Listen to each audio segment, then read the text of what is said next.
Doctor ইউনূসের প্রথম একনেক সভা অনুষ্ঠিত হলো এবং এই একনেক সভায় 4টি প্রকল্প অনুমোদন পেল। অন্তর্বর্তীকালীন সরকারের প্রথম জাতীয় অর্থনৈতিক পরিষদের নির্বাহী কমিটির একনেক সভায় 4টি প্রকল্প অনুমোদন দেওয়া হয়েছে। বুধবার 18 সেপ্টেম্বর বেলা 11:30টায় প্রধান উপদেষ্টার কার্যালয়ে একনেক বৈঠক অনুষ্ঠিত হয়। বৈঠকে সভাপতিত্ব করেন প্রধান উপদেষ্টা ডক্টর মোহাম্মদ ইউনূস। বৈঠক শেষে বিকেল 3টায় শেরেবাংলা নগরের NEC সম্মেলন কক্ষে সংবাদ সম্মেলনে বিস্তারিত তুলে ধরেন পরিকল্পনা উপদেষ্টা ডক্টর ওয়াহিদুদ্দিন মাহমুদ।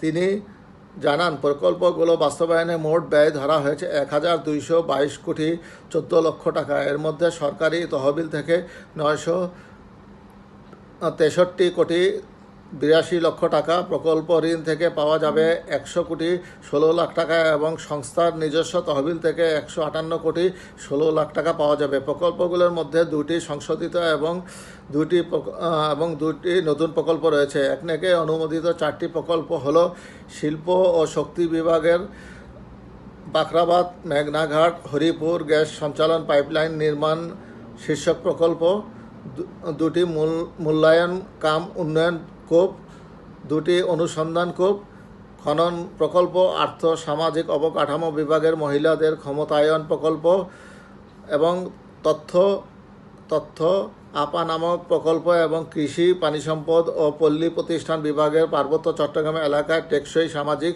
সেবা প্রদান প্রকল্প।